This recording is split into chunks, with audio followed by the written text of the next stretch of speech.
par terre, vous voyez que ça met du temps à couler. Et puis vous en avez d'autres, ce qu'on appelle les bassins dits à réaction rapide. Alors eux, c'est des cours d'eau un peu plus petits, sont un peu plus pentus, et ça va beaucoup plus vite, ça réagit beaucoup plus vite. Et le problème, c'est que pour fabriquer ces crues majeures à Paris, ces crues qui vont dépasser 7 mètres, voire atteindre le niveau de 1910, 8,62 m, voire aller au-delà, eh bien il faut la concomitance de crues sur l'ensemble de ces affluents. Il faut que ça se passe d'une certaine façon pour que ça arrive au même moment, au même endroit. Ce qui veut dire que la première idée reçue qu'on a, c'est « Oh, vous savez, on est sur un bassin versant avec des crues lentes, donc on aura le temps de voir venir. » Malheureusement, on a un ensemble d'incertitudes, on pourrait parler de ce qui s'est passé en janvier 2018, qui fait qu'on n'a pas un temps de visibilité très long en réalité. Et que souvent, ce temps de visibilité, il est de 48 heures à 72 heures. Maximum, on ne peut pas aller au-delà. Ça veut dire qu'en gros, on peut vous dire au bout de 24 heures, ça monte, ça descend, au bout de 48 heures, probablement, ça monte ou ça descend, et qu'ensuite, on a trop d'incertitudes. Pour avoir une anticipation suffisante pour dire ce qui peut réellement se passer. Ce qui veut dire qu'en réalité, on n'a pas tant de temps que ça pour se préparer. Et que donc, à un certain moment, il va falloir prendre des décisions sans savoir réellement ce qui peut se passer sur du long terme. Ça veut dire que, en partie, les décideurs vont devoir agir à l'aveugle. Et surtout, je vais vous en parler tout à l'heure, avant même qu'il n'y ait de l'eau dans les rues. Parce que dont je vous parle là, c'est des crues. Mais vous allez voir que ces crues, elles débouchent sur des inondations. L'inondation, ce n'est pas une crue. L'inondation, c'est quand il y a de l'eau. Alors, quand on regarde l'historique, on parle de crues de la Seine, on parle de crues majeures au-delà de 7 mètres à Paris. Alors, vous avez l'habitude de voir le zouave du pont d'Alma, c'est pas là qu'on mesure les crues. On a une échelle de crue qui est à Paris Austerlitz, qui donne la mesure. En réalité, on a plein de stations, évidemment, pour mesurer la hauteur d'eau. Et alors, on parle de crues majeures quand à Paris, on dépasse 7 mètres. Vous voyez bien que par le passé, on a eu beaucoup d'événements, et que donc quand on dit crue centennale, en réalité, ça ne veut pas dire qu'elle arrive tous les 100 ans. Ça veut dire qu'en moyenne, il y en a une tous les 100 ans. C'est très différent. Ça veut dire qu'on a une chance sur 100 par an. Donc on peut en avoir 3 d'affilée, puis plus rien. Alors vous voyez, on a des siècles où on a beaucoup de crues majeures, il y en a un peu moins. Et donc on a une fluctuation de ces événements, mais ce qu'on sait, c'est qu'effectivement, ces crues supérieures à 7 mètres, il y en a eu dans le passé.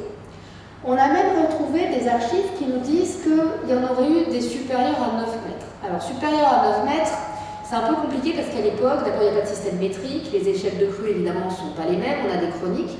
Mais grosso modo, on sait qu'on peut tout à fait avoir sur ce bassin versant des crues qui seront supérieures au débit qu'on a connu en 1910.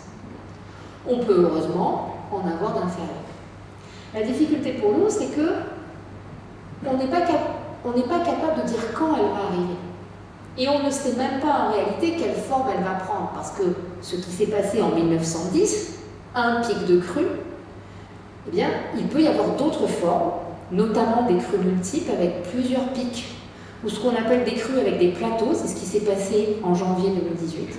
Donc on a un ensemble en fait, de phénomènes hydrologiques qui sont très différents. Simplement, les pouvoirs publics ont besoin à un moment d'une référence pour réfléchir et pour penser, et il se trouve que la crue de 1910 est extrêmement bien documentée, parce que d'une part, on a eu énormément de témoignages d'archives, notamment des photographies qui ont été transformées en cartes postales, et puis on a des rapports d'ingénieurs, notamment le rapport de l'ingénieur Picard, qui nous donne des informations très précises, très documentées et très mesurées sur ce qui s'est passé. Alors, quand donc ces crues, normalement, ces grandes crues majeures, elles arrivent en hiver. Janvier, février. Ça a une importance, c'est qu'en hiver, il fait nuit très tôt et il fait plutôt froid. Et vous allez voir que les conséquences de cette crue et des inondations qui en résultent vont aussi poser problème parce que dans la vie quotidienne, eh bien, quand il fait nuit à 17h, c'est pas la même chose que quand il fait nuit à 22h. Alors vous voyez ça, ce qu'on voit à côté, c'est la crue de juin 2016. Alors, les crues d'été et de printemps, on en a. On a eu des travaux d'historiens qui montrent qu'il y en a eu. C'est pas quelque chose de complètement exceptionnel.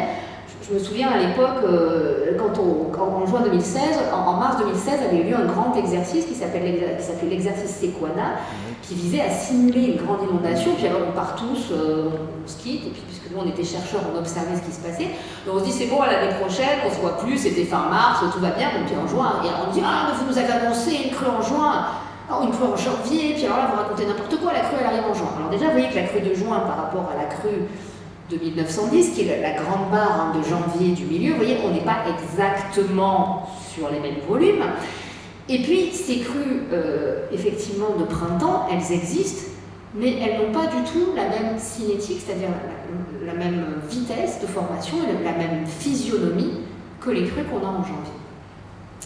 Alors, juste pour vous donner une idée, hein, pour comparer un petit peu les événements, ce que vous voyez, c'est la crue de janvier 1910. Hein, donc on la voit, montée lente, ça dure longtemps, ça descend. Cette crue, elle a duré à peu près, alors entre le temps de montée des eaux, de stagnation et de retour vers le lit, à peu près 45 jours. On est sur des inondations extrêmement longues, et non pas lentes, longues. Ça dure longtemps. Et ça, pour les pouvoirs publics, c'est compliqué parce que les images qu'on a en France, ce sont des crues rapides. Les dernières inondations lentes qu'on a en France, c'est la Somme en 2001. Peut-être que vous en souvenez, des crues par remontée de nappe au moment des élections municipales, avec cette folle rumeur qui circule « On a inondé la Somme pour sauver Paris ». Non, c'est pas possible. Hein. Le gars qui fait ça, il a le Nobel de physique. Hein.